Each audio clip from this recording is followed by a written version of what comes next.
Next up, 4:25 p.m. Eastern, New York Jets 1-3, 0-1 on the road at the Denver Broncos, 1-3, 0-2 at home at Empower Field in Mile High, Denver, Colorado, 76 Fahrenheit, sunny, 5 miles per hour. Let's get into the line history here for Jets Broncos. Sitting here with the Broncos at -1.5. That's exactly what it opened up at -1.5, -106. Now it's -1.5, -103. Nothing doing there. Totally normal. Let's move into the total for this one. Let's get over here for this total. We're sitting here at 43.5. It opened at 43.5. The under was -108. Now it's -113. It got up to -115. A very, very uncomfortable betting unders with this Broncos team. I just can't imagine doing it at this point. You have 60% of the tickets and 98% of the cash on the over. Well, obviously that makes me interested in the under. Then we have 26% of the tickets and 48% of cash on the Broncos on the spread. On the money lines, 81% of the tickets and 83% of cash on the New York Jets here. So let's break it down here. The Jets come in off that tough 23-20 loss at home to the Chiefs, and we saw Zach Wilson finish with more completions, passing yards, and passing touchdowns than Mahomes while throwing fewer interceptions. No opposing quarterback has ever done that against Mahomes since he graduated high school. So that's 127 quarterbacks. So what does that mean? What does that mean about Zach Wilson? What are our expectations of him moving forward? He was 28 of 39 for 245 yards, 2 touchdowns. He also ran twice for 14 yards. He did lose a fumble. We know he's going to have issues with that. He was getting the ball to the right players. Garrett Wilson caught 9 passes for 60 yards. Garrett Wilson has to be involved. You had Alan Lazard catch 3 for 61 and Conklin catch 4 for 58. I mean, those are the guys who got to get involved. Breece Hall ran 6 times for 56 yards. And they held the Chiefs to 0-4 in the red zone. Please keep an eye on what the Chiefs do in the red zone after they have a monster day. I don't have it in front of me. I believe they went 5 for 5 against the Bears. Then they go on the road and go 0-4. They do this a lot. We cash unders on the Chiefs a lot after they have huge games. Now, I know this one didn't go to the under, but the Chiefs sure helped. 23 points. They put pressure on Mahomes, hit him 9 times. Ashton Davis, C.J. Mosley had interceptions, and Brandon Echols injured a hamstring in the second quarter and was ruled out. There's been no update on him. So after losing in historic fashion 70-20 at Miami in week 3, Broncos looked like they were on their way to another beatdown. Right? It was 28-7 in the final minute of the third quarter, and they stepped up. Came back against a weak team. Sean Payton got his first win as coach of the Broncos. Russell Wilson was 21 of 28 for 223 yards, 3 touchdowns. And Javonte Williams left the game with a hip injury, and we got to see Jaleel McLaughlin. I mean, this guy's numbers are insane. He's college football's all-time rushing leader.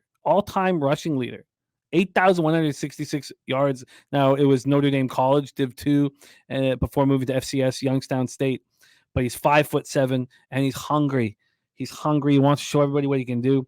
He ran 7 times for 72 yards, caught 3 passes for 32 yards and a touchdown. Impossible not to cheer for him. Jerry Jeudy caught 3 for 52. The offense went 3 for 3 in the red zone. The Broncos defense got pressure on Fields. Nick Bonito was very big, 2.5 sacks. 1 was a strip sack. But this is a defense that just can't be trusted. Take it away for us here, Troy. Jets, Broncos, Mile High. I probably am on the other side of a lot of people in this game, and I'm confidently so. The Jets are coming off a loss at home against the Chiefs, and they played great. Zach Wilson played the best game of the season so far, easily, not even close. People think this is a letdown spot for the Jets. I see it completely differently. I see a team whose belief has been rejuvenated because their quarterback finally showed some damn promise. And this week, they're not playing the defending champs or the Bills or the Cowboys or the Patriots, 4 great defenses. They're playing the Broncos, who has the worst defense in the history of the NFL. And that's not my opinion. That's what the numbers are saying. For example, they allowed the highest completion rate in the history of the NFL so far this season at 78.5%. And, just looking at those numbers, I have to imagine, after watching what the Bears did to this team on offense, I believe that this Jets team will have success on offense, at least to some extent. On the other side, Jets defense showed up in the second half this past week. They kind of got routed in the first half, got jumped on real quick, and it was hard to come back from that. It reminded me of the Buffalo game. Both those games were at home, and they're on the road this, Zach Wilson on the road in Denver, I'm not sure how much that matters versus this terrible, historically terrible defense. And, Zach Wilson, if he could continue to complete some of these passes, it's going to open things up quick for this offense. Mainly the run game and play action, which they used more in week 4 than they did in any other week this season. It takes pressure off this offensive line, which we know is sketchy at best, especially in pass blocking. They actually rate top 10 in the run blocking category, which is pretty surprising. But it's easy when Zach Wilson can't complete passes downfield. When your quarterback's not a threat, it's easy to stop the run. You could run block great, but not run if the safeties are able to fit down into the A and the B gaps like they have been versus the Jets.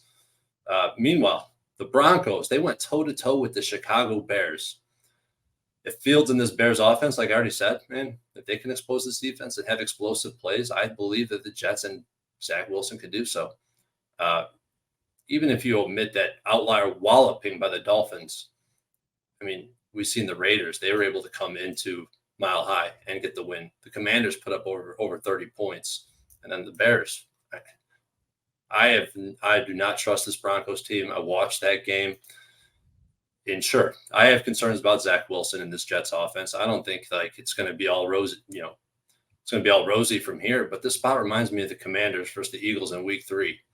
Commanders come, off a come from behind win on the road, just like the Broncos. They look great versus the Broncos defense. And the Broncos comeback was pretty impressive when you're watching it in real time. Then they come home in week 3, the Commanders did, after getting that come from behind win, and they get absolutely smacked by the Bills. Some people, they think this is going to be a letdown spot for the Jets. I don't see it. I'm on the Jets plus 2.5, and I'm going to probably be on it in more than one way when it's all said and done. What was your juice on the Jets plus 2.5? I think I got a minus 110. Let me double check. Initially, I want to be right there with you. It goes against the storyline for me. There's 0% chance I'm on the Broncos. It's Jets or no bet, but everybody talking about Zach Wilson finally having a good game. Everybody talking about what happened with the Jets at home. And, when it comes down to it, I want the Jets here, but it just doesn't fit the storyline for me that I need. And now maybe there are storylines that it does fit. And, DG saying Denver letdown spot after having rallied for 3 touchdowns down to win. But the whole, Zach Wilson feeling good about himself. Now, maybe is that enough for the Jets to play looser and more confident? And we talked about Conklin and Wilson and Lazard getting the ball, especially Wilson, how important it is that he caught those 9 passes, and that the relationship between Garrett Wilson and Zach Wilson has to be there. But I just, for me, even though the X's and O's tell me that you're on the exact right bet, I can't back them after, a hugely successful spot, even though they lost 23-20, hugely successful spot at home, and now they travel on the road. So it'll keep me off. But X's and O's, I completely get why you're on it. Troy on the Jets plus 2.5 at minus 110. Let's move on.